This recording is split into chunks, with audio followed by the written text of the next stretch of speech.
If you hear the ice cream truck at night, do not go outside. We'd all heard the urban legends, heeded the warnings, followed the rules to a T. Well, most of us, that is. Christian and I weren't like normal kids. We were always getting into trouble.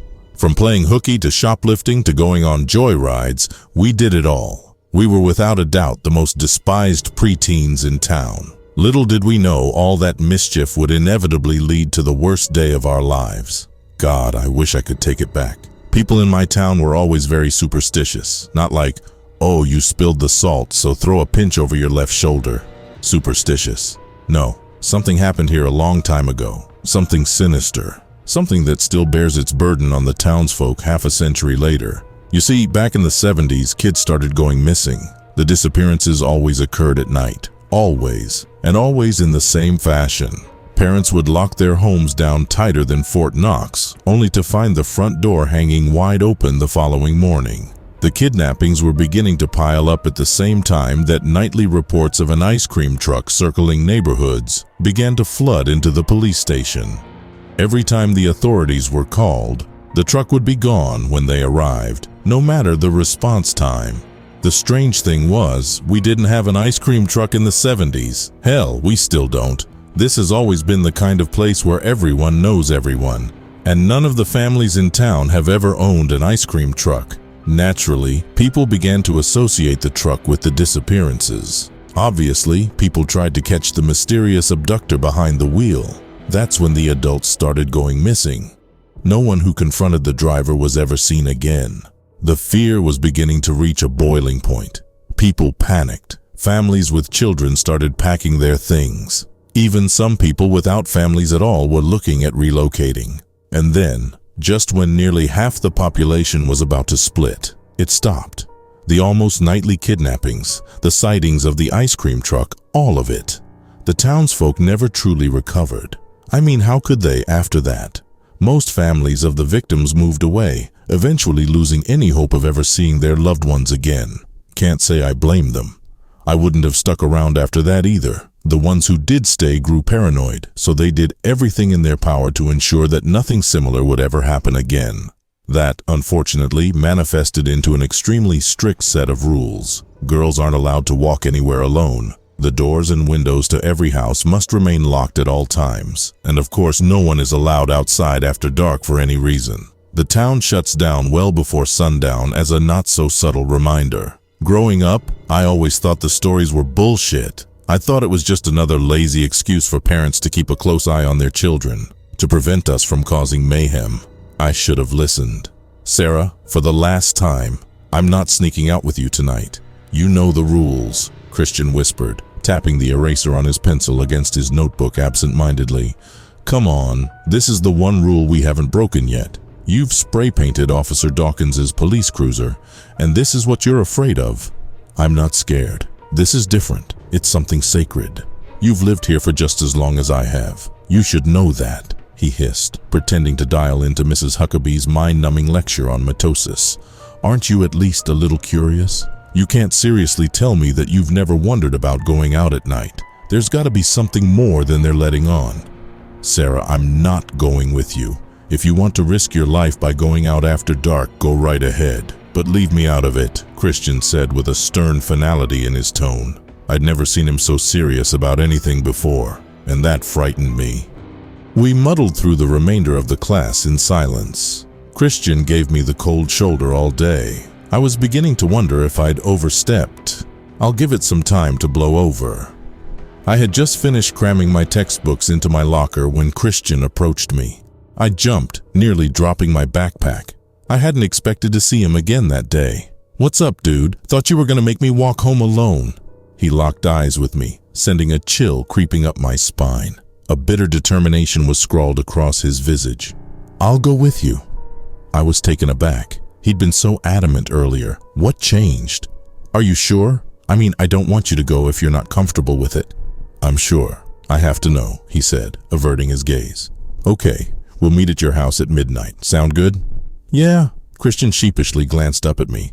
And you didn't seriously think I'd let you walk home by yourself, did you? I giggled, flashing him a grin. No, I guess I didn't. Christian was seemingly back to his old self on the way home from school. I listened intently as he babbled on about his latest revenge scheme. He was planning on setting off a fart bomb in Becky Nelson's locker for snitching on him. I didn't care if I was being suckered into another one of his devious pranks. I was just happy that things were back to normal between us. "I'm going to make that bitch pay," Christian hissed, smashing his fist into his palm. "Can't wait to see the look on her ugly-ass face. Anyway, I'll see you tonight," I said as I trudged up my driveway. "You bet." We waved goodbye to each other, and I watched as Christian continued down the sidewalk. Midnight couldn't come quickly enough. I giddily awaited nightfall. I felt as though my heart would burst from my chest at any given moment. My adrenaline always spiked before one of our little misadventures. I was watching the time like a hawk. My parents had already turned in for the night, so I was left to my devices. That was a dangerous game. My eyes were glued to the numbers on my phone screen. 11:58 p.m. It was so close, and that's when I heard it. Clunk. Something hard pelted my window. My eyes grew wide and a smile inched across my lips as I raced to the source. Christian was standing outside, his arm cocked like a quarterback. "Oh, there you are. Hey," he said, dropping the rock in his hand. "Dude, you scared the shit out of me. Weren't we supposed to meet at your place? And why didn't you just text me like a normal person?" "Sorry, I got restless," he muttered, staring at his feet. "And my parents took my phone last week, remember?" "Oh yeah, not sure how I forgot."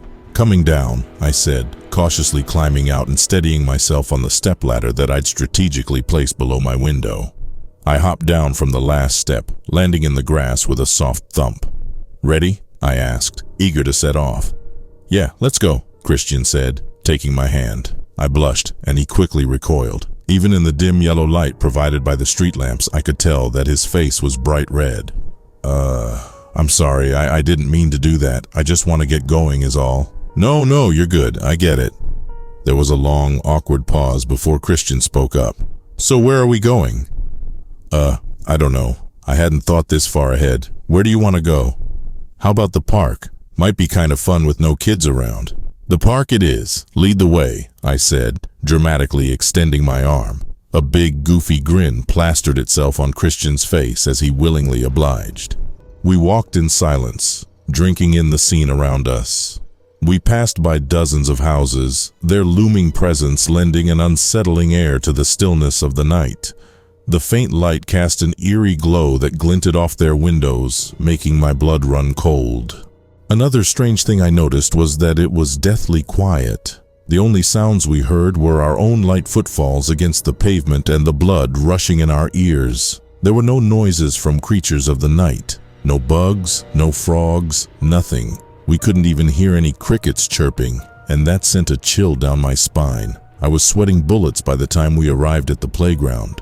Christian looked unfazed, but I highly suspected that he was putting on a front. Don't get me wrong, Christian was one tough cookie, but truth be told, I was the braver of the two of us. Usually, if I was feeling on edge, he'd be 10 times worse off. We plopped down on adjacent swings. I cringed as the rusted metal swing set creaked and groaned under our weight. Even though we were alone, I couldn't shake the feeling that we were being watched, like something sinister knew we were there. I shuddered at the thought that something evil might be lurking in the darkness, waiting for the perfect moment to strike. I told myself that I was freaking out over nothing, but I couldn't stop intermittently peeking into the shadow-veiled trees behind us. I was seriously beginning to regret leaving the safety of my home.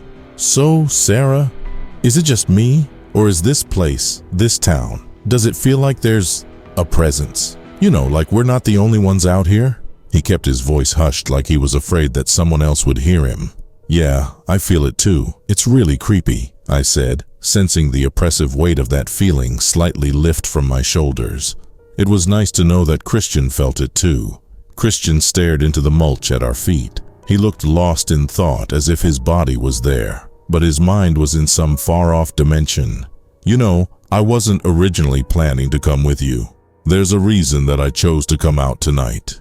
He sighed, a weary ambition written across his features. There was something he was hiding from me, but I could sense that he was slowly mustering up the courage to tell me what it was. "So, I know you've heard all the stories about the ice cream truck that went around abducting kids in the 70s, and I know that you think it's all a pile of steaming horse shit, But it's not. He paused, searching my face for a reaction. How can you be so sure? We weren't alive back then, so... My uncle was one of the children who were kidnapped. My heart plummeted into my gut, not only for the fact that Christian was related to someone who was taken, but that the stories were true. Christian, I'm so sorry. I didn't know. It's okay, he said, interrupting me again. He was 3 when it happened. It's been decades, but I don't think Dad ever really forgave himself. He was only 5 at the time, but he feels like he should have done more. He won't tell me that, but I know. I can see it in his eyes. It still tears him up, even now. A tear began to trickle down Christian's cheek, but he quickly swiped it away. I know it's stupid of me, but I just had to know if it was true, if that thing was still around. I was honestly sorta hoping that it would be. I know that I don't stand much of a chance at killing whoever's behind it. But this might help a bit, right? He cracked a smile and flashed a sharp black switchblade. Yeah, I think that would help your chances a bit, I chuckled. You know I wouldn't let you fight alone either. Hate to burst your bubble though. I don't think we'll run into that thing tonight. Yeah, you're probably right, Christian said, standing from his swing. Let's go home. Works for me. I've seen enough. I joined him and we began to make our way back toward our houses. We'd only made it to the street when I heard it. A jingle. The sound sliced through the silence like a rusty knife. It was slow, melodic, but something about it was wrong. Christian and I glanced at each other, eyes wide as saucers. My heart thumped furiously against my chest as it grew closer. It blared the tune of London bridges falling down, intertwined with the sound of a jack-in-the-box cranking up, sending waves of panic rippling through me at every interval. And then it slowly rolled into view. A white truck rounded the corner to the street we were standing on. A comically large pink ice cream cone was perched atop it, facing the sky like a rocket ready for liftoff. The windows were tinted to the point that I couldn't see who or what was behind the wheel. I wanted to run, to scream, to hide, anything, but I was paralyzed with fear. The truck crept closer and closer. Dread seeped into my bones. I didn't know what to do. Eventually it passed. I gawked at it, drinking in all the different selections pasted on the side, and then it stopped. Directly in front of us. The music cut out, bathing the night in that all-encompassing silence. My breath hitched in my throat, waiting for something to happen. Without warning, the back doors of the ice cream truck swung open. I looked at Christian. His horrified expression had melted into one of curiosity. He began to make his way toward the open truck. His legs moved like they had a mind of their own, dragging him closer and closer.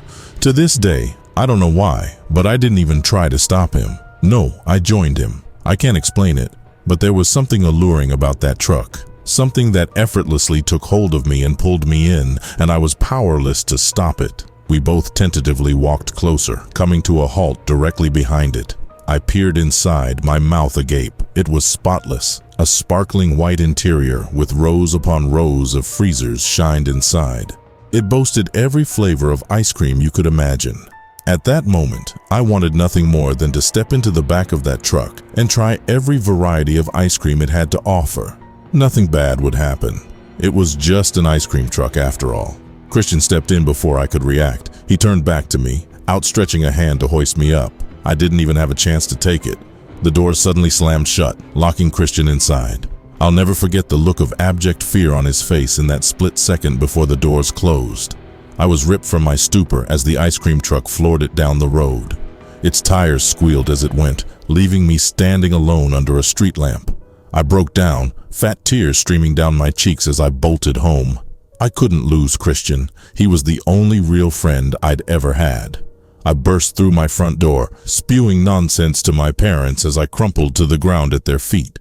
I didn't care if I'd get in trouble anymore. I just wanted to find a way to bring my friend back. The police were called. Christian's parents were notified, and a search party was assembled. I don't think I need to tell you that they didn't find him. Christian is still missing to this day. I was never the same after that. It didn't matter how much time passed, how many therapy sessions I attended, how hard I tried to forget. That image of Christian's terrified face is still burned into my memory. But there's something that chills me even more than that look of pure dread scrawled across my best friend's countenance. Something that I still can't comprehend. When I peered into the back of that ice cream truck, there was no one behind the wheel. So why am I telling you this? Why now? Well, my son went missing last night. I awoke with a start next to my snoring husband. A sinking pit of dread sank into my stomach when that horrible tune met my ears. London Bridge is falling down. I raced to the front door. It was wide open. I watched helplessly as my baby boy climbed into the back of that truck. I couldn't even scream. I was rooted in fear just like I had been on that night 2 decades ago. A surge of panic coursed through my veins like venom because as the ice cream truck sped away with my child, I noticed that the window was rolled down. And I swear that for a split second, I saw Christian wink at me from the driver's seat.